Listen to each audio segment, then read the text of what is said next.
कि ज्ञान और वैराग्य पुष्ट कैसे होंगे। आज बंधुओं ऐसी स्थिति है कि व्यक्ति के अंदर भक्ति तो है पर ज्ञान वैराग्य नहीं है।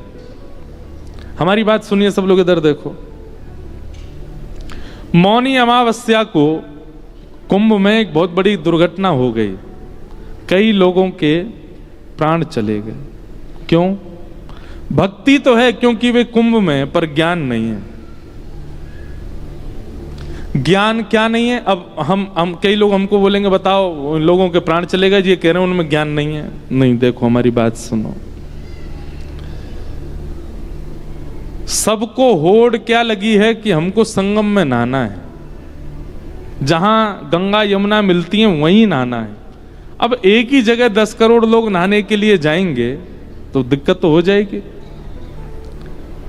ज्ञान किसे कहते हैं? कि भाई संगम का मतलब केवल वो स्थान नहीं है जहां दोनों नदी मिल रही हैं। जिस जगह संगम हो रहा है उसके दूर दूर तक ये पूरा प्रयागराज क्षेत्र जो है ये संपूर्ण संगम कहला रहा है। आप अगर संगम पर नहीं भी पहुंचे, आप शहर में घूम रहे हैं तो वहां की हवा भी आपको स्पर्श कर रही है, तो भी आपका संगम स्नान हो रहा है। अब लोगों में होड़ क्या लगी, वहीं नहाना है जहां दोनों नदी मिल रही हैं। ये अज्ञान है। आप अब देखो, इस बार हुआ ना मौनी अमावस्या को कितने बड़े बड़े अखाड़ों ने स्नान नहीं किया, तो क्या उनका अपूर्ण माना जाएगा? महाकुंभ नहीं, वे प्रयागराज में हैं, वे प्रयागराज शहर में भी हैं, तो भी उस तिथि पर उनका स्नान ही माना जाएगा, क्योंकि वहां की वायु में भी तो वही पुण्य कण हैं। अब ये अज्ञान हो गया लोगों को। नहीं तो आप गंगा जी में नहाओ, यमुना जी में नहाओ, किसी भी घाट पर नहा लेते, आपकी अमावस्या पूर्ण हो जाती। पूरे 10 करोड़ लोग विकसित होकर स्नान कर लेते, दिक्कत नहीं होती। पर यह अज्ञान हो गया।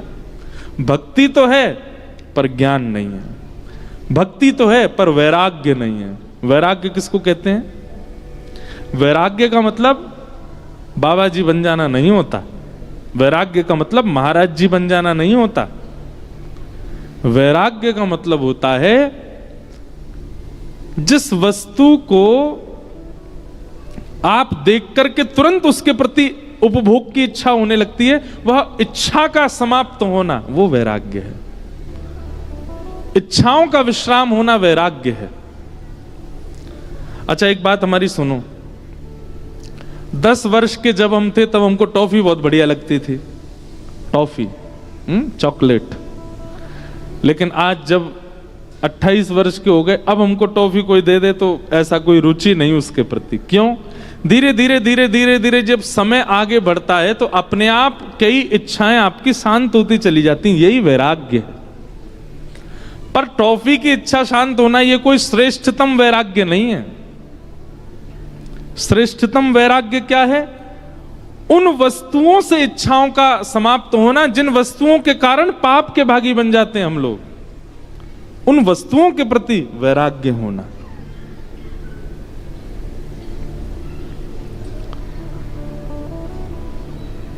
उसको वैराग्य कहते हैं। सब छोड़ करके विरक्त हो जाना वैराग्य नहीं है। मन से त्याग होना, शरीर से भले ही उसके साथ हैं, वो वैराग्य है। तो भक्ति के 2 पुत्र हैं, ज्ञान और वैराग्य। जब तक ये दोनों चित्त में नहीं आएंगे तब तक भक्ति प्रसन्न नहीं रह सकती है। इसलिए ज्ञान और वैराग्य भक्ति को जागृत करने वाली नहीं है। भागवत की कथा, भागवत की कथा तो ज्ञान और वैराग्य को जागृत करती है, क्योंकि भक्ति तो सबके चित्त में होती है। नास्तिक व्यक्ति भी कहीं ना कहीं भगवान के आश्रय का ही होता है। हमसे कोई कह रहा था, बोले महाराज जी कोविड के बाद बहुत भक्ति बढ़ गई लोगों में। क्यों बढ़ गई? क्योंकि कोविड में व्यक्ति ने ये बात समझ ली कि धन से कुछ नहीं होने वाला, धन से कुछ नहीं होने वाला, ऐश्वर्य से कुछ नहीं होने वाला, प्रार्थना से ही होगा जो होगा। बड़े बड़े खरबपति अरबपतियों ने धन लगा दिए लेकिन अपने प्रेमियों को बचा नहीं पाए। बड़ी बड़ी जानकारियां रखने वाले मिनिस्टरों से, प्रधानमंत्रियों से, मुख्यमंत्रियों से जानकारी रखने वाले भी अपने प्रियजनों को नहीं बचा पाए। लेकिन प्रार्थना वालों ने अपने प्रियजन को बचा लिया। तो इस स्थिति का दर्शन जब लोगों ने किया तो अपने आप ही कई नास्तिक लोग भी परिवर्तित होते चले गए। बोले भैया ना तो धन काम आएगा, आई एम सॉरी, ना धन काम आएगा, अरे भैया एक तो हमारे हाथ पांव अकड़ गए हैं, हम सोए नहीं हैं 3 दिन से, भाग दौड़ मची है। तो लोगों को ये बात पता चल गई कि ना तो धन काम आएगा, ना संपत्ति काम आएगी, ना ऐश्वर्य काम आएगी, ना पहचान काम आएंगी, और संसारियों से पहचान काम नहीं आएगी। श्याम सुंदर से जिसकी पहचान है वही काम आएगा, वही चल पाएगा। तो अचानक से एक परिवर्तन जैसा हो गया। कुंभ में, पिछले कुंभ में सबसे भयंकर आंकड़ा देखा गया, सारे रिकॉर्ड तोड़े गए थे, 6 करोड़ लोगों ने स्नान किया। इस बार तो आंकड़ा किया ही नहीं जा रहा है, इतने लोग आ रहे हैं, क्योंकि इतनी भक्ति जागृत हो गई लोगों में। तो भक्ति तो है पर ज्ञान और वैराग्य नहीं है। ये तो वैसे ही हो गया कि आप किसी घर में गए, वहां की जो माता जी हैं, उस घर की जो माँ हैं, वो प्रसन्न, उनको रोटी दे रहे हो, उनको दाल चावल दे रहे हो, उनको जल दे रहे हो, सब कुछ, पर उनके बच्चों को, उनको कष्ट दे रहे हो। बच्चों को कष्ट दो और मां को प्रसन्नता, तो मां को कोई प्रसन्नता चाहिए ही नहीं, मां की प्रसन्नता बच्चों की प्रसन्नता है। भक्ति तो हमारे चित्त में है पर ज्ञान और वैराग्य नहीं है, इसलिए भक्ति होने के बाद भी हम लोग दुखी रहते हैं, क्योंकि उसके पुत्र ज्ञान और वैराग्य हमारे चित्त में नहीं है। कई लोग बोलते हैं, बोले महाराज जी हमारी भक्ति कैसे आए, हमें भक्ति कैसे आए, हमारा भक्ति का प्रारंभ कैसे हो, हम भक्ति मार्ग प्रारंभ नहीं की जाती, वो है ही हमारे चित्त में। ज्ञान और वैराग्य को लाइए। हम ज्ञान वैराग्य शून्य हैं, और वो ज्ञान वैराग्य किसी सत्पुरुष की कृपा, किसी महत जन की कृपा और भागवत की कृपा से ही आ सकता है आपके चित्त में। पंडित जी आपके हाथ में चावल देते हैं और मंत्र बोल करके कहते हैं चलो गणेश जी पे चढ़ा दो, शंकर जी पे चढ़ा दो, आप लोग चढ़ा देते हो। आपको ज्ञान नहीं है उस बात का, क्यों चढ़वा रहे हैं? हमारे घर कोई आता, अच्छा चलो एक काम तो सब करते हैं, पूछ लूं मैं, हमारे घर कोई आता है तो हम उसको तिलक लगाते हैं, चल तिलक लगाया, उसके बाद फिर चावल लगाते हैं, अक्षत लगाते हैं। क्यों लगाते हैं? पता है इसका मतलब? तिलक यहीं क्यों लगाया जाता है, यहां पे क्यों नहीं लगाते? तिलक यहीं क्यों लगाया जाता है, यहां पे क्यों नहीं लगाते? सामने आए हुए व्यक्ति के छाती पे तिलक क्यों नहीं लगाते, माथे पे ही क्यों लगाते हैं? और फिर चंदन तिलक लगाने के बाद फिर अक्षत क्यों लगाया जाता है, पता है? बताओ। हमसे दुगनी उम्र की कई माताएं बैठी हैं यहां पे, इतनी आपका जीवन निकल गया, यही नहीं पता अक्षत क्यों लगाते हैं।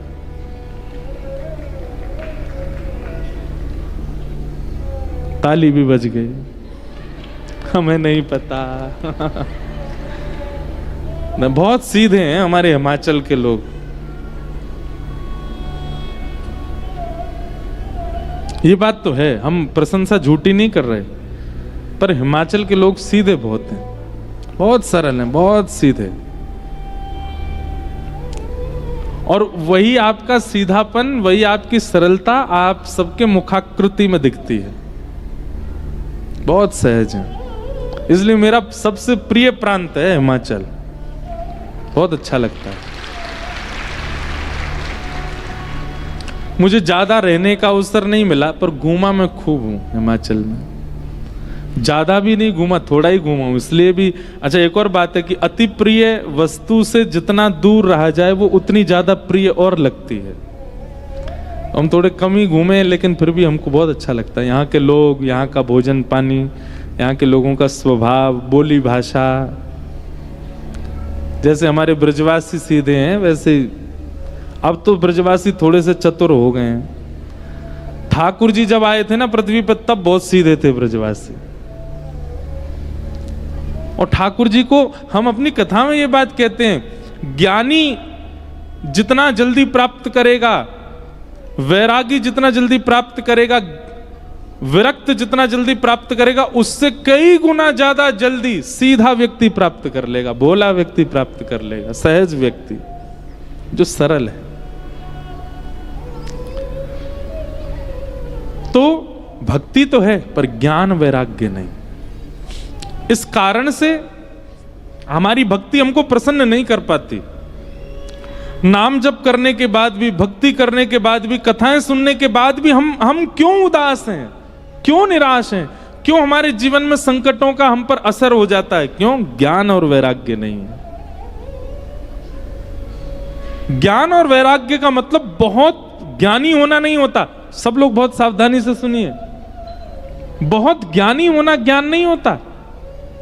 बहुत ज्ञानी होना ज्ञान होता तो फिर रावण सबसे ज्यादा ज्ञानी था। बहुत विरक्त होना ज्ञानी, बहुत विरक्त होना वैराग्य नहीं होता। हमारी भागवत जी में कथा आता है, ऋषभ देव जी के पुत्र भरत जी सब छोड़ के चले गए, लेकिन वन में जाके हिरण के बच्चे में जाके आसक्त हो गए।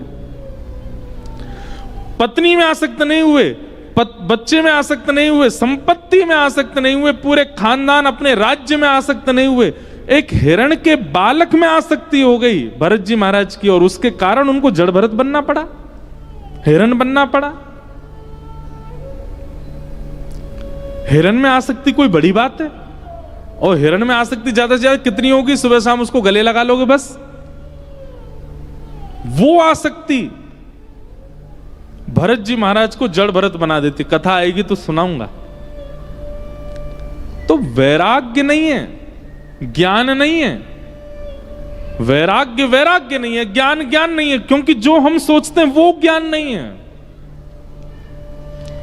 सत्य की पहचान होना, सद असद की नॉलेज होना, यह ज्ञान कहलाता है। आपके सामने प्रस्ताव आया ब्याह के लिए, वहां का लड़का है, इतना धनवान है, इतना पढ़ा लिखा है, इतना सब कुछ है उसके पास, प्रॉपर्टी है, सब कुछ है, बढ़िया है, लेकिन आपके सामने एक उसका अवगुण भी आया। क्या? मंदिर नहीं जाता, कथा नहीं सुनता, उसको आध्यात्म से कोई दूर दूर तक संपर्क नहीं। तो आपने क्या किया? और भले ही सब कुछ है पर आध्यात्म जीवन में नहीं है, ऐसे से मैं विवाह कैसे करूं? ये ज्ञान है। लेकिन कई लोग क्या करते हैं, कोई बात नहीं, उसके अंदर भक्ति भाव नहीं है, तुम जाके उसको भक्त बना देना। नहीं बनेगा, बहुत रेयर केस होते हैं कि वो बन जाए। कई बार हम उसके कई अवगुणों को नजरअंदाज कर देते हैं, क्योंकि गुण कई बार बहुत प्रधान होते हैं। धनवान बहुत ज्यादा है, सुंदर है, कई बार उसके अवगुणों को नजरअंदाज कर दिया जाता है। आध्यात्मिक व्यक्ति इतना ज्ञानी हो जाता है कि जिन वस्तुओं को नजरअंदाज करना चाहिए उन्हीं को करेगा, जिनको नहीं करना चाहिए उनको नहीं करेगा। आध्यात्म ज्ञान देता है, जीवन में निर्णय कैसा होना चाहिए उसको ज्ञान कहते हैं। पढ़ लिखना, लिख लेना, बहुत ज्यादा नॉलेज होना, बहुत किताबों का सिर में बोझ होना, ये ज्ञान नहीं होता। निर्णय क्या लेना है हमें, डिसीजन हमारा कैसा होगा, उसको ज्ञान कहते हैं। और भक्ति के दोनों पुत्र हैं, ज्ञान और वैराग्य। इन्हीं के वर्धन के लिए श्रीमद् भागवत की कथा है। जब दोनों वृद्ध हो गए तब नारद जी महाराज बद्रीनाथ गए। बद्रीनाथ में सनत कुमारों ने कहा, बोले एक ही उपाय है, उस उपाय से ज्ञान और वैराग्य दोनों पुनः स्वस्थ हो सकते हैं। क्या? सत्कर्म सूचको नूनम ज्ञान यज्ञ स्मृतो बुधई श्रीमद् भागवतलाप सतु गीत सुखादिभि। श्रीमद् भागवतालाप सतु गीत सुखादिभि। भागवत की कथा कराओ, सारे क्रम पूछे, विधि पूछे, कैसे कराएं, कहां कराएं, सब कुछ समझ करके, और गंगाद्वार समीपे तु तटमानंद नामकम। आनंद नाम का वन है गंगा द्वार, यानी कि हरिद्वार के पास में, संभवतः ऋषिकेश। वहां पर भागवत की कथा कराओ। नारद जी महाराज को सनत कुमारों ने आज्ञा दी भक्ति के पुत्रों को पुनः व्यवस्थित करने के लिए, और वहां सनत कुमारों ने आकर के कथा सुनाई। कथा सुनने के लिए अनेक देवी देवता ऋषिजन आदि सब आए। जैसे ही कथा में भक्ति महारानी ने प्रवेश किया, भक्ति सुतौ तौ तरणौ गृहीत्वा प्रेमैक रूपा सहसा विरासीत् श्री कृष्ण गोविंद हरे मुरारे नाथेति नामानि मुहुर्वदन्ति। भक्ति महारानी अपने पुत्र ज्ञान वैराग्य का साथ जैसे ही कथा में प्रविष्ट हुई। अच्छा एक बात बताएं, कथा में आपको इतना अच्छा क्यों लगता है? भक्ति तो आपके चित्त में है, कथा में क्या अच्छा लगता है, क्यों अच्छा लगता है? सीधी बात है, किसी औषधि से अगर बुखार उतर जाए तो फिर अच्छा लगता है ना। खांसी जुखाम अगर रसायन पीने से, काढ़ा पीने से ठीक होने लग जाए तो अच्छा लगता है। ऐसे ही भक्ति तो चित्त में है, इसका मतलब भक्ति से बीमार नहीं है हम, ज्ञान और वैराग्य से बीमार हैं। जैसे ही आप कथा में आकर के बैठते हैं, कहीं जगह मिल जाए, कोई मैया ऊपर बैठी हैं, कोई मां बैठी हैं, कोई यहां बैठी हैं, कोई वो पीछे पंडाल में बैठी हैं, जहां से भी सुनने को मिल रहा है, सुन करके आप सबके चित्त मुखमंडल पर प्रसन्नता आ रही है। क्यों? स्वस्थ हो रहे हो। स्वस्थता जब आती है तब अच्छा लगता है। स्वस्थ हो रहे हो उसका मतलब अस्वस्थ थे। किस चीज से अस्वस्थ थे? ज्ञान अस्वस्थता, वैराग्य अस्वस्थता, और इन दोनों को स्वस्थ कर रहे हैं व्यास जी व्यास मंच पर बैठकर, इसलिए आपको अच्छा लग रहा है। पर होता क्या है, 7 दिन तक आप औषधि लेते हो तो स्वस्थता का अनुभव होता है। जैसे 7 दिन बाद कथा पूरी होती है फिर से अस्वस्थ हो जाते हो। क्यों? फिर आप उसको नियमित लेना बंद कर देते हो। इसलिए हम आपसे एक बात निवेदन करें, हम सब जगह कहते हैं 7 दिन नियम से कथा सुनना ये बड़ी बात नहीं है। बहती गंगा में सब हाथ धो लेते हैं। नियम से 7 दिन कथा सुनना बड़ी बात नहीं है, 8वें दिन से आप कैसे हो ये बड़ी बात है। कथा के बिना आप कैसे हो ये बड़ी बात है। मतलब नदी बह रही थी इस दिशा में और आप नाव पर बैठ गए, आपके हाथ में चाबुक दे दिया गया, आपके हाथ में पतवार दे दी गई, तो जिस दिशा में नदी जा रही है उस दिशा में नाव अपने आप चलने लगती है। कई बार आपको पतवार नहीं चलानी पड़ती। आप नाविक अच्छे हो ये तो तब पता चले जब नाव उल्टी घूम जाए, वो उल्टे में चलाओ। 7 दिन तक भक्ति प्रकट होना, 7 दिन तक अच्छा रहना, 7 दिन तक स्वस्थता का अनुभव करना, ये कोई बड़ी बात नहीं है। क्योंकि कथा चल रही है जिस दिशा में, आप सब उसी दिशा में चल दोगे। 7वें दिन कथा विश्राम के बाद जब विपरीत स्थिति संसार की आती है उस समय आप कैसे रहते हो ये बड़ी बात है। इसलिए कथा को केवल नियमित रूप से सप्ताह के रूप में मत सुनिए। अष्टम दिवस से आपकी सप्ताह प्रारंभ होती है और हर सप्ताह जब तक अगली कथा ना मिल जाए, हर सप्ताह आपका पवित्र होना चाहिए। भक्ति ज्ञान वैराग्य तीनों पुष्ट हो गए। आगे नारद जी महाराज ने कई प्रश्न किए। उन प्रश्नों के उत्तर में श्री सनत कुमारों ने धुंधुकारी की कथा सुनाई। अनेक प्रकार के पाप बताए गए हैं और उन पापों में सर्वसे जघन्य पाप क्या है? सत्येन हीना पितृमात्र दूषका। बहुत ध्यान से सुनिए सब लोग, हम बस अब कथा थोड़ी सी कह के विराम करेंगे। सत्येन हीना पितृमात्र दूषका। सबसे जघन्य पाप क्या है? माता पिता से जो बैर करता है बालक, ऐसे बालक को जघन्य पापी माना गया है।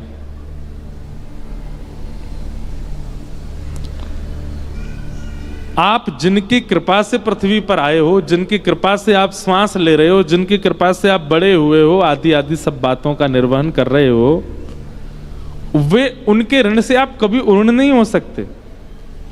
देव ऋण, पितृ ऋण और ऋषि ऋण, ये 3 ऋण होते हैं प्रत्येक मानव। इसीलिए ब्राह्मण देवता जनेऊ धारण करते हैं। ये 3 ऋण है। ऋण का मतलब क्या होता है? लोन। और सामान्य बात कह दें, सामान्य भाषा में कहें तो कर्जा।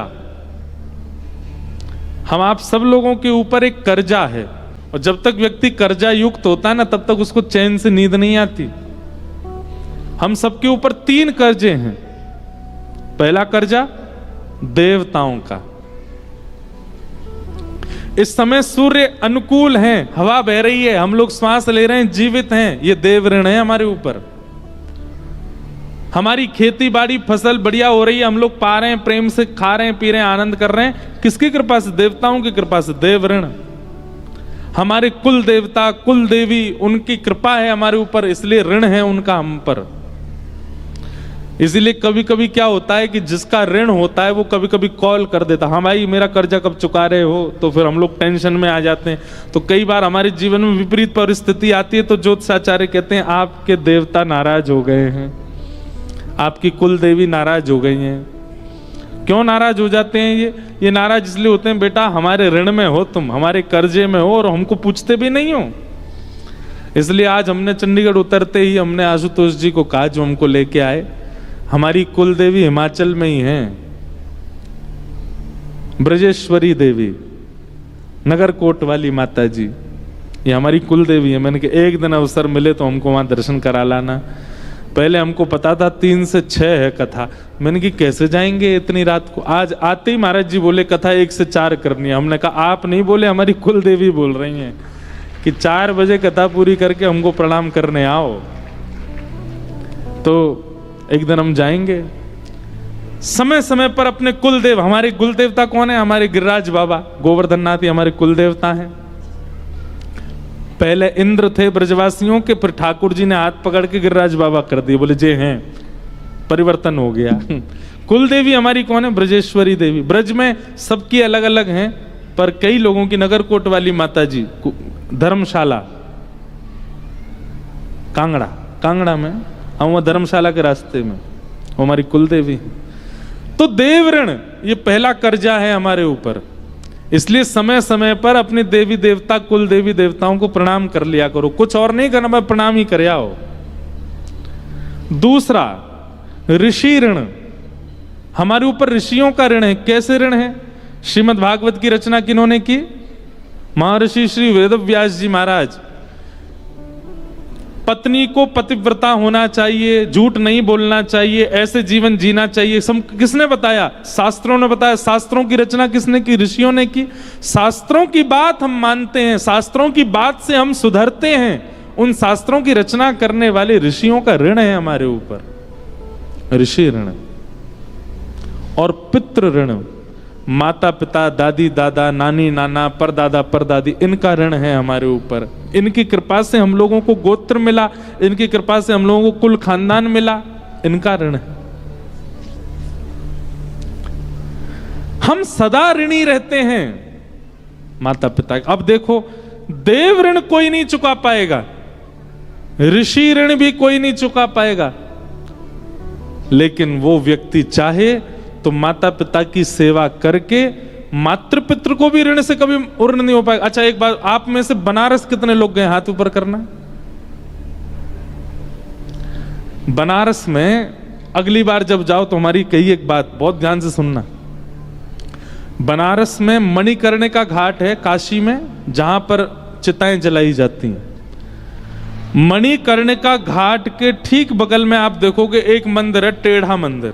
उसका शिखर ऐसे टेढ़ा है, वो टेढ़ा ही रहता है हमेशा। एक 7-8 अजूबे हैं ना भारत में, वो विश्व में, उसमें एक जर्मनी जाने इटली में एक अजूबा है, वो ऐसे टेढ़ा है। जय हो महाराज जी की जय हो। तो वो टेढ़ा है, ऐसे ही एक मंदिर है वो टेढ़ा है। यही तो बस हम पहन लेंगे अभी माला। क्या बता रहा था मैं, मंदिर टेढ़ा है। तो टेढ़ा क्यों है पता है? एक राजा ने उस मंदिर का निर्माण करवाया और निर्माण करवा करके उस राजा ने जब ब्राह्मण संकल्प दे रहे थे तो संकल्प में बोला, इस मंदिर को बनवा करके, इस मंदिर का निर्माण करवा करके मैं फल चाहता हूं कि मैं माता पिता के ऋण से उऋण हो जाऊं। दिव्य नारायण भगवान का मंदिर बनवा करके मैं नारायण भगवान से कामना करता हूं, मैंने इसलिए मंदिर बनवाया कि मैं माता पिता के ऋण से उऋण हो जाऊं। ऐसा संकल्प कर, जैसे ही जल हाथ में लिया संकल्प करने लगा माता पिता के ऋण से उऋण होने के लिए, मंदिर टेढ़ा हो गया। और टेढ़ा होकर के मंदिर ने उसको आज्ञा कर दी, बोले कि भैया तुम दुनिया में सारे ऋणों से उऋण हो जाओगे लेकिन माता पिता के ऋण से कभी उऋण नहीं हो सकते। माता पिता का अस्तित्व, माता पिता का महत्व बहुत है। इसलिए भैया देव ऋण ऋषि ऋण इनसे तो दूर ही हैं हम, पर माता पिता घर में साक्षात देव और ऋषि के रूप में, नित्य उनको प्रणाम करो। उनके ऋण से भी उऋण नहीं हो पाओगे, पर प्रणाम करके थोड़ा बहुत कर्जा कम ही कर लो। तो माता पिता से बैर करना ये सबसे बड़ा जघन्य अपराध है। और इस अपराध का भागीदार कौन बना? धुंधुकारी। धुंधुकारी की कथा सबको पता है। आत्मदेव नाम के ब्राह्मण, उनकी पत्नी धुंधुली अपनी किसी सखी सहेली के पुत्र को ले आई, उसी को अपना पुत्र बता करके रहने लगी, उसका नाम धुंधुकारी रखा। संत के द्वारा प्रदत्त प्रसाद को गाय को खिला दिया गया। उनके गर्भ से जिस बालक ने जन्म लिया उनका नाम गोकर्ण रखा गया। दोनों बालक जैसे बड़े हुए, धुंधुकारी महान दुष्ट हुआ, गोकर्ण पंडित ज्ञानी बने। धुंधुकारी के दुष्कर्मों की वजह से मरने के बाद वो प्रेत बन गया। अच्छा, एक बात निश्चित है, भूत प्रेत होते हैं और भूत प्रेत अधिकतर कौन बनते हैं? जिनके ऊपर उनके माता पिता की कृपा ना रही हो। माता पिता वैसे तो अपने बालक से प्रेम करते ही हैं, पर कृपा कब करते हैं? जब बालक उनका अनुयायी हो, बालक उनका सेवक हो। जिस बालक ने नित्य अपने माता पिता को प्रणाम किया होगा उसको मुक्त होने से कोई नहीं रोक सकता, उसकी मुक्ति निश्चित है। लेकिन जो बालक अपने माता पिता का बैरी हो जाता है, माता पिता से ही द्वेष मानने लगता है, भले ही वो जीवित अवस्था में प्रसन्न रह रहा हो अपने परिवार के साथ, मृत्यु के बाद प्रेत बनेगा। कुछ दिन के लिए तो उसको प्रेत योनि में जाना पड़ेगा। अच्छा, एक और बात अभी मन में आई कहते कहते, प्रेत कौन बनता है? जो कर्जा नहीं चुका पाते उन्हीं को प्रेत बनना पड़ता है। देव ऋण, ऋषि ऋण, पितृ ऋण, ये तीन ऋण जो नहीं चुका पाते उनको दंड के रूप में प्रेत बनाया जाता है। तो देव ऋण ऋषि ऋण तो हम नहीं चुका सकते, पर पितृ ऋण, माता पिता का ऋण भी जो जरा भी कम नहीं करते, उनको प्रेम करके, उनको प्रणाम करके, उनका ध्यान रख के, हमें कहना नहीं चाहिए पर हमारे पास के प्रांत पंजाब में बालक विदेश के चक्कर में कई बार माता पिता को छोड़ जाते हैं। वो अपना वर्तमान जीवन तो अच्छा कर लेते हैं, पर भैया मातृपितृ अगर प्रेम चित्त में नहीं है तो फिर प्रेत बनना पड़ेगा आपको, क्योंकि ऋण नहीं चुकाया आपने। धुंधुकारी प्रेत बन गया और प्रेत बनने की वजह से गया जी श्राद्ध के बाद भी मुक्त नहीं हुआ। तब जाकर के श्री गोकर्ण जी महाराज ने सूर्य नारायण भगवान से आज्ञा मांगी कि जिसका गया श्राद्ध करने पर भी मुक्त ना हुआ हो वो कैसे मुक्त होगा। तब सूर्य नारायण भगवान आज्ञा करते हैं कि श्रीमद् भागवतान मुक्ति सप्ताहं वाचनम कुरु इति सूर्यवचः सर्वै धर्म रूपम तु विश्रुतम। भागवत की कथा कराओ। भागवत की कथा करने से जघन्य पापी, घनघोर पापी व्यक्ति भी प्रेत योनि से मुक्त हो जाएगा। ये भागवत जी की महिमा है। एक बार महाराज जी हमारी कथा पिछले वर्ष महाशिवरात्रि पर हुई बागेश्वर धाम में। वहां तो प्रेतों का तांता लगता है, इतने सारे प्रेत आते हैं वहां, तो कथा में ही प्रेत आते थे, कथा बैठ के सुनते। मतलब अप्रत्यक्ष प्रेत तो होते ही हैं कथाओं में। कथा जब होती है ना तो कई जीवात्मा यहाँ बैठी होंगी, वो 7 दिन बाद मुक्त हो जाएंगे। वो प्रत्यक्ष प्रेतों को हमने पहली बार कथा सुनाई है। और 50, 60, 100 नहीं थे, कम से कम 10-15 हजार प्रेत थे। और महाराज जी वहां के पर्चा बनाते हैं, सबके प्रेत भगाते हैं, हमारे मित्र हैं। एक दिन क्या हुआ, महाशिवरात्रि वाले दिन सुबह सुबह महाराज जी ने कही कि बोले भैया आज आप आरती करके आओ बागेश्वर बालाजी की। अब मुझे नहीं पता थी कि वहां मंगला में ही सारे प्रेत आते हैं, मुझे थी सब दर्शनार्थी आते हैं। अब जैसे ही मैं आरती करने के लिए गया तो सब ऐसे हाथ जोड़ के खड़े थे दर्शनार्थियों की तरह। लेकिन जैसे ही हमने आरती पकड़ी और घुमानी प्रारंभ करी, महाराज सबरे प्रेत बन गए वो। और चिल्ला में चीखें, रेलिंग पकड़ पकड़ के मारे, सिर घुमा में, बाल खोल लिए सबने। आरती में मेरे हाथ तो कांपन लगे। मैंने बालाजी मोह बचाओ, मैंने आज अंतिम दिन की कथा है। तो जैसे ही हम बाहर निकले आरती करके, तो थे साथ में भाई लोग कई थे हमको बचाने के लिए। लेकिन उनमें से एक प्रेतनी, कैसे पता नहीं वो प्रेतनी थी तो वो माता जी, वो कहां से तोड़ ताड़ करके और लोग बागों के हाथ सीधे आके उनने मेरा पांव पकड़ा और पांव पकड़ करके मुझे मुक्ति चाहिए, तुम ही दोगे। अरे मैंने की जय हो मैया, मेरे पांव छोड़ो। कूद काद के मैं भागा तो श्रीमद् भागवतान मुक्ति सप्ताहम वाचनम कुरु। तो हमको एक पंडित जी थे साथ में, बोले महाराज जी आपको इसलिए पकड़ रहे हैं, आप कथा सुना रहे हो ना, आपकी कथा से मुक्त होंगे, इनको मुक्ति चाहिए इसलिए आपको पकड़ रहे हैं। तो भैया ऐसे प्रेतों की मुक्ति होती है कथा से। जो जघन्य पापी होते हैं वही प्रेत बनते हैं। और एक बात और कह दें, जो कहीं ना कहीं अविश्वासी होते हैं उनको ही प्रेत पकड़ते हैं। जिनके चित्त में नाम के प्रति विश्वास नहीं, जिनके चित्त में कथा के प्रति विश्वास नहीं, जिनके चित्त में ठाकुर जी के प्रति विश्वास नहीं। अब हमारी एक बात सुनना, हम कथा सुनाते हैं, हम जगह जगह कथा कहने जाते हैं, कई लोगों को हमसे भी बहुत बैर होगा, हमारे पीछे कोई प्रेत क्यों नहीं छोड़ दिया, हम पे कोई प्रेत क्यों नहीं आ गया, हम पे कोई टोना टोटका क्यों नहीं करवा दिया। क्योंकि विश्वास है अपने ठाकुर के प्रति, विश्वास है अपने इष्ट के प्रति, विश्वास है अपने गुरु के प्रति। कुछ नहीं हो सकता, ये विश्वास प्रगाढ़ करना पड़ेगा अपने इष्ट के प्रति, कुछ नहीं होगा। तो प्रेत ना बन जाए उसके लिए पाप मत करो, और प्रेत ना पकड़ लें उसके लिए अपने इष्ट पर विश्वास करो, अपने गुरु पर विश्वास करो। और नित्य नाम जप करो। और नाम जप भी ऐसे नहीं गर्जना करके नाम करो, हरे कृष्ण कृष्ण कृष्ण हरे हरे, हरे राम राम राम हरे।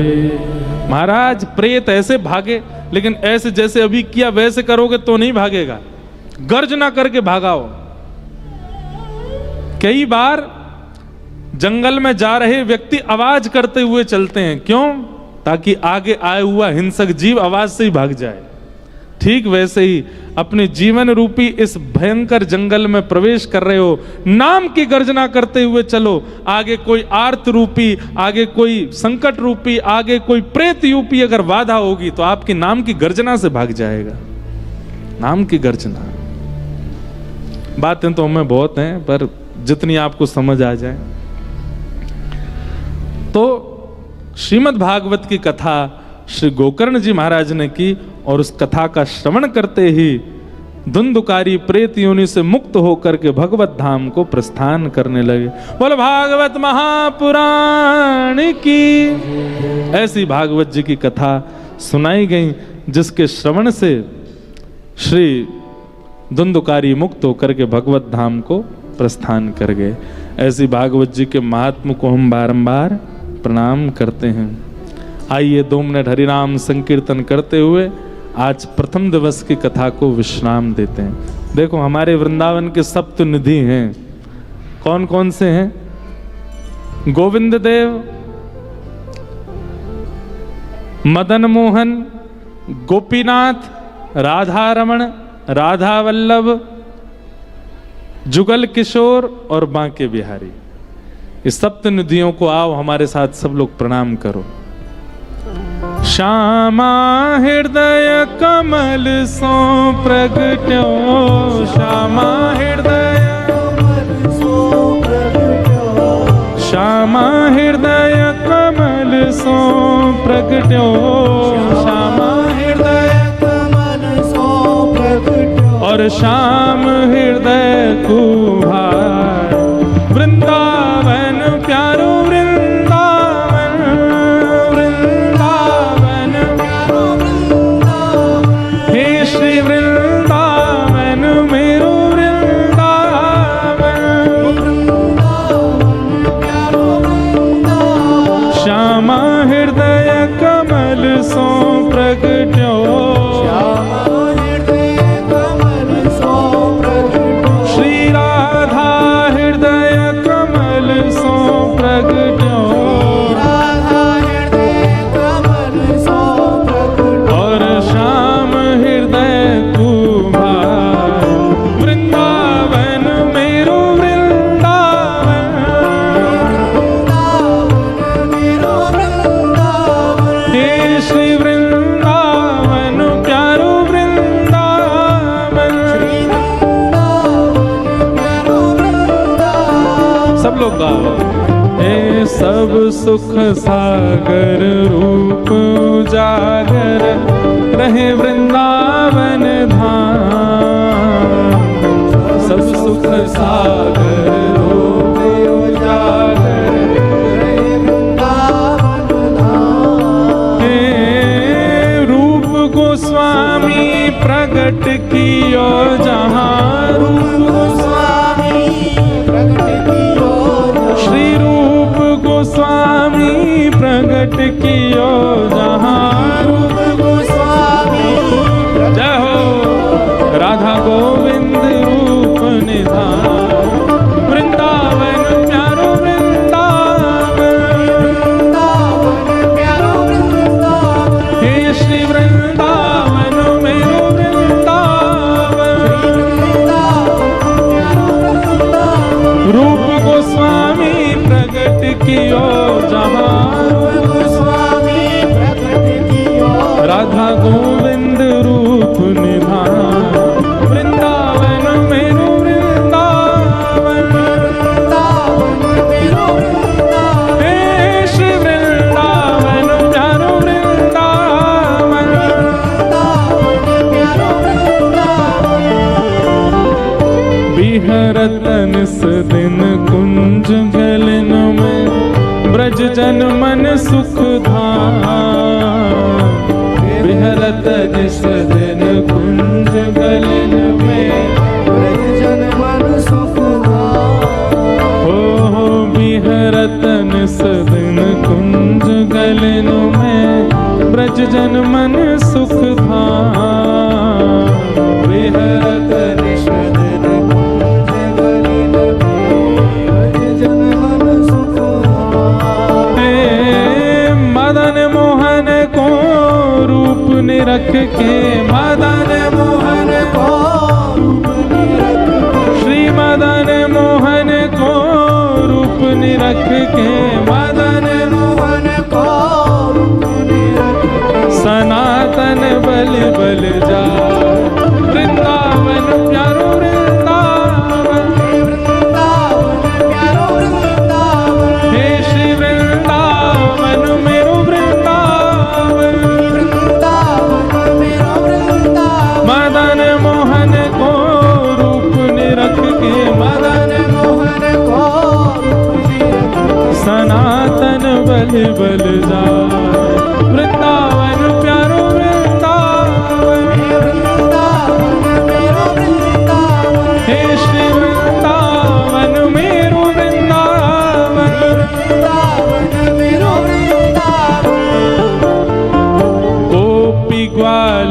सब ही और धारे प्यारों को पीना गोपी ग्वाल सब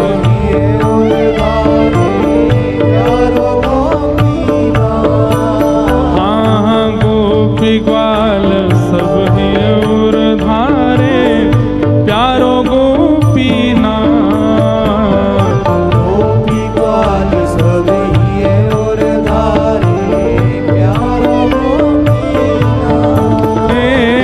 मधु पंडित जिन कंठ लगायो मधु पंडित श्री मधु पंडित जिन कंठ लगायो और है रही जय जयकार वृंदावन प्यारो वृंदावन हे श्री वृंदावन मेरो मधु पंडित जिन कंठ लगाओ मधु पंडित और है रही जय जयकार वृंदावन मेरो वृंदावन हे श्री वृंदावन प्यारो वृंदावन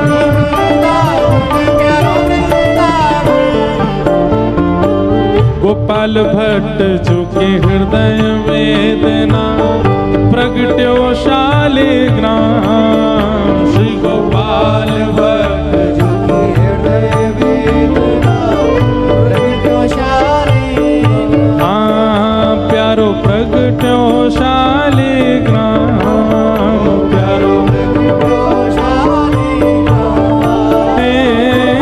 रूप सुधा को खान हमारो हे रूप सुधा को खान हमारो ओ प्यारो राधा रमण झूला वृंदावन मेरो वृंदावन हे श्री वृंदावन प्यारो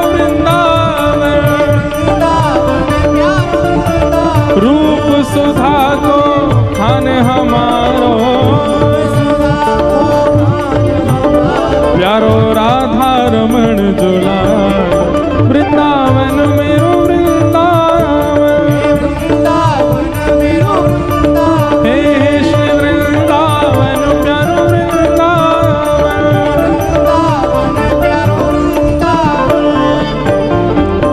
आतुर हित हरिवंश पुकारो श्री राधा राधा नाम आतुर हित हरिवंश पुकारो राधा राधा पूजा उठा के हो जय राधे राधे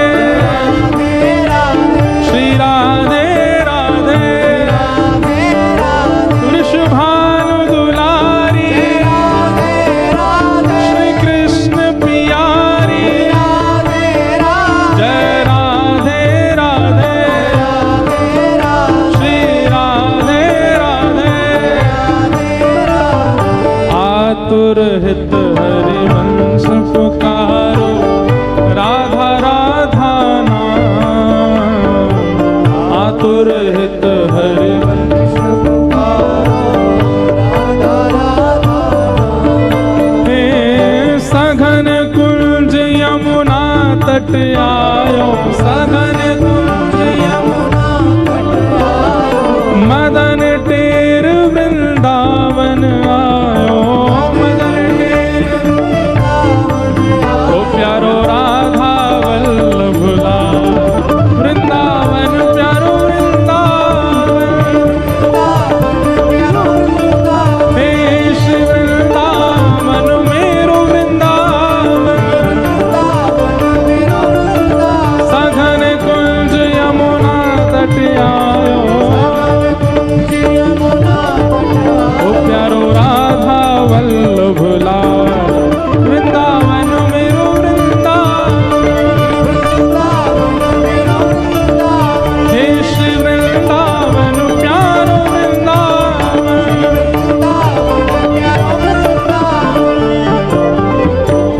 जुगल किशोर कुलाड़ लड़ायो नवल कुंज ही अमार। जुगल किशोर कुलाड़ लड़ायो नवल कुंज ही अमार। हे कुलजन कुलजन की रज धारे कुलजन कुलजन की रज धारे कुलजन कुलजन की रज धारे कुलजन कुलजन की रज धारे। ओ हरि व्यास युगल यशगान। वृंदावन प्यारो वृंदावन हे श्री वृंदावन मेरो वृंदावन। कुलजन कुलजन की रज धारे ओ हरि व्यास युगल यशगान। वृंदावन प्यारो वृंदावन हे श्री वृंदावन मेरो वृंदावन। हमारे वृंदावन के 6 निधि पूर्ण हुए, अब 7वें निधि सबने दर्शन किए हैं जिनके। भुवन चतुर्दश की सुंदरता निधिवन करत बिहार। भुवन चतुर्दश की सुंदरता निधिवन करत बिहार। हाँ प्यारो निधिवन करत बिहार। प्यारो निधिवन करत भुजा उठा के कहो श्यामा प्यारी कुंज बिहारी। श्यामा प्यारी कुंज बिहारी। श्यामा प्यारी बांकी बिहारी। श्यामा प्यारी बांकी बिहारी। और जय जय श्री हरिदास। वृंदावन प्यारो वृंदावन वृंदावन प्यारो वृंदावन। हे श्री वृंदावन मेरो वृंदावन। वृंदावन प्यारो वृंदावन। श्यामा प्यारी कुंज बिहारी। श्यामा प्यारी कुंज बिहारी। हे श्यामा प्यारी बांके बिहारी। श्यामा प्यारी बांकी बिहारी। और जय जय श्री हरिदास। वृंदावन प्यारो वृंदावन वृंदावन मेरो वृंदावन। हे श्री वृंदावन मेरो वृंदावन। वृंदावन मेरो वृंदावन। जिनकी कृपा से यह रस प्रकट वृंदावन अभिराम। जिनकी कृपा से यह रस प्रगटो वृंदावन अभिराम। जिनकी कृपा से यह रस प्रगटो वृंदावन अभिराम। कृपा से यह रस प्रगटो वृंदावन अभिराम। सप्त निधिन को ही उजियारो। सप्त निधिन को ही उजियारो। हम सबको मिलवावे बारो। हम सबको मिलवावे वारो। यह आनंद करवावे बारो। यह आनंद करवावे वारो। हे इंद्र ईश इंद्रेश दुलारो। इंद्रीश इंद्रेश दुलारो। हे हमारो गिरधर लाल। वृंदावन प्यारो वृंदावन। वृंदावन प्यारो वृंदावन। हे श्री वृंदावन मेरो वृंदावन। वृंदावन मेरो वृंदावन। हम सबको मिलवावे वारो। हम सबको मिलवावे वारो। और यह आनंद करवावे वारो। आनंद करवावे वारो। हे हमारो गिरधर लाल।